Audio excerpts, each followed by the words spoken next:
امام الانبیاء نے فرمایا اب یہ رکشے والے اور سزوکیوں والے صبح نکلتے ہیں اپنا رزق کمانے کے لیے، مگر اور کیا کما کے آتے ہیں؟ یہ سنو حدیث کی روشنی میں امام الانبیاء نے فرمایا صوتان ملونان فی الدنیا والآخرہ، میرے آقا نے فرمایا دو آوازیں ایسی ہیں کہ جس جگہ سے بلند ہوں اوپر سے رب رسول کی لعنت اترتی ہے، دو آوازوں پر لعنت اترتی ہے۔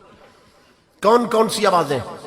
فرمایا رنت عند مصیبت و مزمار عند نعمت، میرے آقا نے فرمایا جس گھر میں کوئی فوت ہو جائے، کسی کی موت ہو جائے تو اونچی آواز میں جب مرد عورتیں چیختی چلاتی ہیں اوپر سے رب کی لعنت اترتی، بے اختیار جو رونا آتا ہے اس پہ کوئی قدغن نہیں ہے، کوئی پابندی نہیں، لیکن چیخ چلا کر رونا اور یہ یاد رکھو ماتم کرنا اور پیٹنا یہ سے اس سے بھی بڑا حرام کام ہے، کیونکہ تاریخ حدیث کی سب سے اتھینٹک کتاب ہے بخاری شریف، اس میں امام الانبیاء نے فرمایا بات یہاں سے شروع کی فلیس منا من ضرب الخدود وشق الجیوب، میرے آقا نے فرمایا جو مشکل مصیبت میں ماتم کرے اور اپنے کپڑے پھاڑے اس بدبخت کا میری امت سے کوئی تعلق نہیں ہے، پیٹنا تو اس سے بھی بڑا حرام کام۔ مگر حدیث بتا رہی ہے جب عورتیں جہاں کوئی فوت ہو جائے اور مرد چیخ چلا کر روتے ہیں اوپر سے لعنت اترتی ہے۔ اور نمبر 2 وَمِزْمَارٌ عِنْدَ نِعْمَةٍ، اسے غور سے سنو، جس گھر میں حضور نے فرمایا کوئی خوشی کا موقع ہو، منگنی ہو، عقیقہ ہو، ولیمہ ہو، کوئی گھر میں اور تقریب ہو اور اس گھر میں ڈول بجے، گانوں کی آواز آئے، ڈول ڈھمکوں کی آواز آئے، میوزک اور موسیقی کی آواز آئے، امام الانبیاء فرماتے ہیں اوپر سے رب کی لعنتیں اترتی ہیں۔ اب شادیوں سے مہینہ پہلے گھر میں ڈھولکی کی تھاپ پر گانے گانے والی ہو، بتاؤ شادی کے دن تک اس گھر پر کتنی لعنتیں اتر چکی ہو۔ تو زندگی میں برکت کہاں سے آئے گی؟ جس جوڑے کی شادی ہو رہی ہے برکت کہاں سے آئے گی؟ شریعت کی طرف تو آپ نے پشت کر رکھی، تو تاجدار کائنات کی تعلیمات نہ اپنائی جائے اور فقط جشن منایا جائے تو یہ بہت بڑی بد نصیبی اور منافقت کی بات، اس لیے آنکھیں کھولو اور امام الانبیاء کی شریعت کو گلے لگاؤ، شریعت کو گلے لگاؤ۔ اب سارا دن سزوکی میں گانے چلتے ہیں، رکشے پہ گانے چلتے ہیں، اور شام کو وہ اتنا رزق نہیں لاتا کما کے جتنی لعنتیں کما کے گھر پہنچتا ہے۔ بتاؤ گھر میں برکت کہاں سے آئے گی؟ اور امام الانبیاء نے فرمایا لعن اللہ الناظر والمنظور الیہ، جو عورت بے پردہ گھر سے نکلتی ہے پلٹ کے آنے تک اس پر رب رسول کی لعنتیں اترتی رہتی، اور جتنے بار بار انہیں دیکھتے ہیں دیکھنے والوں پر بھی لعنتیں اترتی رہتی ہیں۔ اب اپنے بازار دیکھیے اور عورتوں کا حال دیکھیے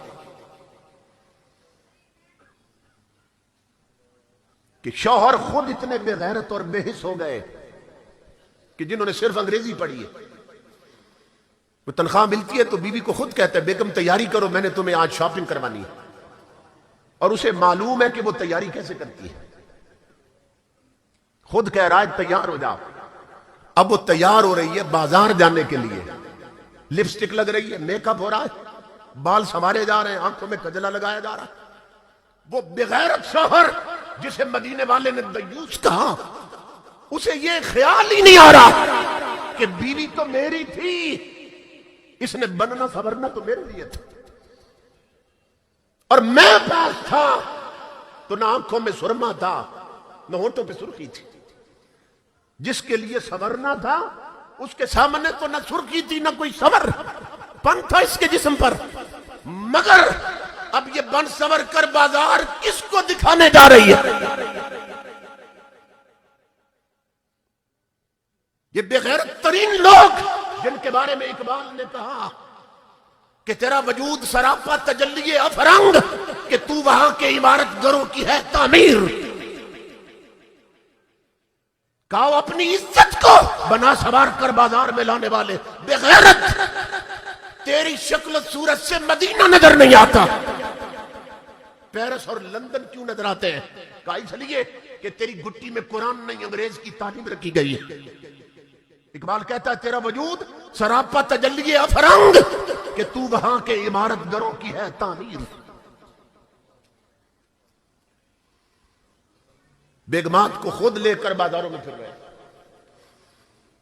ان بغیرتوں کو یہ خیال تک نہیں کہ بیوی اپنے دیکھنے کے لیے ہوتی، غیروں کو دکھانے کے لیے نہیں ہوتی. مگر امام الانبیاء کے غلاموں، جب غیرت اور حمیت ختم ہو جائے تو پھر یہی معاشرے پہ رنگ چڑھ جاتے. اور پھر جس سے پوچھو حضور کا غلام، اور جس عورت سے پوچھو کہتی ہے امتی ہوں محمد مصطفیٰ. تمہیں نہیں معلوم نبی کی غیرت کیا تھی؟ سیرت کی کتابوں میں صحابہ کہتے ہیں ایک جنگ میں کافروں کی بچیاں قیدی بن کے حضور کے سامنے آئیں، کفار کی بچیاں. اس میں حاتم تائی کی بیٹی بھی تھی اس گروپ میں. تو دکم پیل میں نا اس کا دوپٹہ سر کی چادر کہیں گر گئی تھی. صحابہ کہتے اللہ کی عزت کی قسم جب آقا کی نظر پڑی نا اس پہ، رب کا حبیب دوڑ پڑا اس کی طرف. اور امام الانبیاء نے اس کے قریب پہنچتے ہی اپنی وہ کالی کملی کہ جس کی عظمت کی فرشتے قسمیں کھاتے تھے وہ کافر کی بیٹی کے سر پہ ڈال دی. اور میرے آقا نے فرمایا میری بیٹی اپنا جسم ڈھانپ لو، اپنا سر ڈھانپ لو. اس کی چیخ نکل گئی، کہنے لگی محمد عربی یہ بات میری سمجھ سے باورا ہے، مجھے نہیں سمجھ آ رہی کہ آج تک اتنی محبت کے ساتھ میرے سر پہ چادر میرے سگے باپ نے نہیں ڈالی، آپ دشمن ہو کے میرا سر ڈھانپ رہے ہیں. امام الانبیاء مسکرائے، فرمایا بیٹی تو ابھی مصطفیٰ کے مشن سے واقف نہیں ہے، تو ابھی میری شریعت نہیں جانتی. سن میری تعلیم یہ ہے کہ بیٹی کافر کی ہو پھر بھی بیٹی ہوتی ہے.